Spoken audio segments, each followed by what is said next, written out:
नमस्कार। स्वागत है आपका कहानियों के पल चैनल में। और रामायण के बालकांड से जुड़ी एक और कहानी हम लोग आज सुनेंगे। कहानी का नाम है विश्वामित्र का पूर्व चरित्र। कहानी काफ़ी अच्छी है, आपको सुनकर काफ़ी मज़ा आने वाला है। तो चलिए शुरू करते हैं। राम से मिथिला के राज पुरोहित सतानंद जी विशेष रूप से प्रभावित हुए। सतानंद जी ने कहा, हे राम, आप बड़े सौभाग्यशाली हैं कि आपको विश्वामित्र जी के जैसा गुरु प्राप्त हुए। वे बड़े ही प्रतापी और तेजस्वी महापुरुष हैं। ब्राह्मणत्व की प्राप्ति के पूर्व ऋषि विश्वामित्र बड़े पराक्रमी और प्रजावत्सल नरेश थे। प्रजापति के पुत्र कुश, कुश के पुत्र कुशनाभ और कुशनाभ के पुत्र राजा गाधी थे। ये सभी शूरवीर, पराक्रमी और धर्मपरायण थे। विश्वामित्र जी उन्हीं गाधी के पुत्र हैं। एक बार राजा विश्वामित्र अपनी सेना के साथ वशिष्ठ ऋषि के आश्रम में पहुँचे।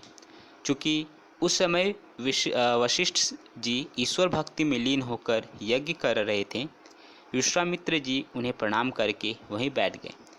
यज्ञ क्रिया से निवृत्त होने पर वशिष्ठ जी ने विश्वामित्र जी का बहुत आदर सत्कार किया और उनसे कुछ दिन आश्रम में ही रहकर आतिथ्य ग्रहण करने का अनुरोध किया। इस पर यह सोचकर कि मेरे साथ विशाल सेना है और मेरा सेना सहित मेरा आतिथ्य करने में वशिष्ठ जी को कष्ट होगा, विश्वामित्र जी ने नम्रतापूर्वक विदा होने की अनुमति मांगी। किंतु वशिष्ठ जी के अत्यधिक अनुरोध करने पर थोड़े दिनों के लिए राजा विश्वामित्र को उनका आतिथ्य स्वीकार करने के लिए विवश होना पड़ा। राजा विश्वामित्र के आतिथ्य स्वीकार कर लेने पर वशिष्ठ जी ने कामधेनु गौ का आह्वान किया और उससे विश्वामित्र तथा उनकी सेना के लिए 6 प्रकार के व्यंजन तथा समस्त प्रकार की सुविधाओं की व्यवस्था करने की प्रार्थना की। उनकी इस प्रार्थना को स्वीकार करके कामधेनु गौ ने सारी व्यवस्था कर दिया। वशिष्ठ जी के अतिथि सत्कार से राजा विश्वामित्र और उनके साथ आए सभी लोग बहुत प्रसन्न हुए। कामधेनु गौ का चमत्कार देखकर विश्वामित्र के मन में उस गौ को प्राप्त कर लेने की इच्छा जागृत हुई और उन्होंने वशिष्ठ जी से कहा कि ऋषि श्रेष्ठ, कामधेनु जैसी गौ तो किसी वनवासी के पास नहीं वरन राजा महाराजाओं के पास ही शोभा देता है। अतः आप इसे मुझे दे दीजिए। इसके बदले में मैं आपको सहस्त्रों स्वर्ण मुद्राएं दे सकता हूँ। इस पर वशिष्ठ जी बोले कि राजन, यह गौ ही मेरा जीवन है और इसे मैं किसी भी कीमत पर किसी को नहीं दे सकता। वशिष्ठ जी के इस प्रकार कहने पर विश्वामित्र ने बल प्रयोग करने का चाहा। बलात् उस गौ को पकड़ लेने की आज्ञा दे दी और सैनिकगण उस गौ को डंडे से मार मार कर हाँकने लगे। कामधेनु गौ ने क्रोधित होकर अपना बंधन छुड़ा लिया और वशिष्ठ जी के पास आकर विलाप करने लगी। वशिष्ठ जी बोले कि हे कामधेनु, मैं इस राजा को शाप नहीं दे सकता, क्योंकि यह राजा मेरा अतिथि है और इसके पास विशाल सेना होने के कारण इससे युद्ध में भी विजय प्राप्त नहीं कर सकता। मैं अत्यंत विवश हूँ। वशिष्ठ जी के इन वचनों को सुनकर कामधेनु ने कहा कि हे महर्षि, हे ब्रह्मर्षि, क्या एक ब्राह्मण के बल के सामने क्षत्रिय का बल कभी श्रेष्ठ हो सकता है? आप मुझे आज्ञा दीजिए, मैं एक क्षण में इस क्षत्रिय राजा को उसकी विशाल सेना सहित नष्ट कर दूंगी। कोई अन्य उपाय न देखकर वशिष्ठ जी ने कामधेनु को अनुमति दे दी। आज्ञा पाते ही कामधेनु ने योग बल से 15 सैनिकों की एक सेना उत्पन्न कर दी और वह सेना विश्वामित्र की सेना के साथ युद्ध करने लगी। विश्वामित्र जी ने अपने पराक्रम से समस्त 15 सेना का विनाश कर डाला। इस पर कामधेनु ने सहस्त्रों शक, हूण, बर्बर, यवन और कंबोज सैनिक उत्पन्न कर दिया। जब विश्वामित्र ने उन सैनिकों का भी वध कर डाला तो कामधेनु ने मारक शस्त्रास्त्रों से युक्त अत्यंत पराक्रमी योद्धाओं को उत्पन्न किया। उन्होंने शीघ्र ही राजा विश्वामित्र की सेना को गाजर मूली की भांति काटना आरंभ कर दिया। अपनी सेना का नाश होते देख विश्वामित्र के 100 पुत्र अत्यंत कुपित हो वशिष्ठ जी को मारने दौड़े। परिणाम यह हुआ कि वशिष्ठ जी ने उनमें से एक पुत्र को छोड़कर शेष सभी को भस्म कर दिया। सेना तथा पुत्रों के नष्ट हो जाने से विश्वामित्र बड़े दुखी हुए। अपने बचे हुए पुत्र का राज तिलक कर वे तपस्या करने के लिए हिमालय की कंदराओं में चले गए।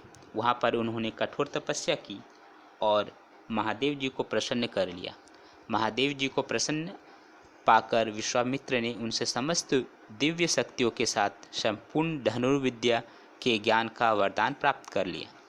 इस प्रकार संपूर्ण धनुर्विद्या का ज्ञान प्राप्त करके विश्वामित्र बदला लेने के लिए वशिष्ठ जी के आश्रम में आ पहुँचे। वशिष्ठ जी को ललकार कर उन पर अग्निबाण चला दिया। अग्निबाण से समस्त आश्रम में आग लग गई और आश्रमवासी भयभीत होकर इधर उधर भागने लगे। वशिष्ठ जी ने भी अपना धनुष संभाल लिया और बोले कि मैं तेरे सामने खड़ा हूँ, तू मुझ पर वार कर। आज मैं तेरे अभिमान को चूर चूर करके बता दूंगा कि क्षत्रिय बल से ब्रह्म बल श्रेष्ठ है। क्रुद्ध होकर विश्वामित्र ने एक के बाद एक आग्नेयास्त्र, वरुणास्त्र, रुद्रास्त्र, ऐन्द्रास्त्र तथा पाशुपतास्त्र एक साथ छोड़ दिए, जिन्हें वशिष्ठ जी ने अपने मारक अस्त्रों से मार्ग में ही नष्ट कर दिया। इस पर विश्वामित्र ने और भी अधिक क्रोधित होकर मानव, मोहन, गांधर्व, जुम्भन, दारन, वज्र, ब्रह्मापाश, कालपाश, वरुणपाश, पिनाक, दंड, पैशाच, क्रौंच, धर्मचक्र, कालचक्र, विष्णुचक्र, वायव्य, मंथन, कंकाल, मूसल, विद्याधर, कालास्त्र आदि सभी अस्त्रों का प्रयोग कर डाला। वशिष्ठ जी ने उन सबको नष्ट करके ब्रह्मास्त्र छोड़ने के लिए जब अपना धनुष उठाया तो सब देव, किन्नर आदि भयभीत हो गए। किंतु वशिष्ठ जी तो उस समय अत्यंत क्रुद्ध हो रहे थे। उन्होंने ब्रह्मास्त्र छोड़ ही दिया। ब्रह्मास्त्र के भयंकर ज्योति और गगनभेदी नाद से सारा संसार पीड़ा से तड़पने लगा। सब ऋषि मुनि उनसे प्रार्थना करने लगे कि आपने विश्वामित्र को परास्त कर दिया है, अब आप ब्रह्मास्त्र से उत्पन्न ज्वाला को शांत करें। इस प्रार्थना से द्रवित होकर उन्हें ब्रह्मास्त्र को वापस बुलाया और मंत्रों से उसे शांत किया। पराजित होकर विश्वामित्र मणिहीन सर्प की भांति पृथ्वी पर बैठ गए और सोचने लगे कि निस्संदेह क्षत्रिय बल से ब्रह्म बल ही श्रेष्ठ है। अब मैं तपस्या करके ब्राह्मण की पदवी और उसका तेज प्राप्त करूंगा। इस प्रकार विचार करके वे अपनी पत्नी सहित दक्षिण दिशा की ओर चल दिए। उन्होंने तपस्या करते हुए अन्न का त्याग कर केवल फलों पर जीवन यापन करना आरंभ कर दिया। उनकी तपस्या से प्रसन्न होकर ब्रह्मा जी ने उन्हें राजर्षि का पद प्रदान किया। इस पद को प्राप्त करके भी यह सोचकर कि ब्रह्मा जी ने मुझे केवल राजर्षि का ही पद दिया, महर्षि, देवर्षि आदि का नहीं, वे दुखी हो गए। वे विचार करने लगे कि मेरी तपस्या अब भी अपूर्ण है, मुझे एक बार फिर से घोर तपस्या करना चाहिए।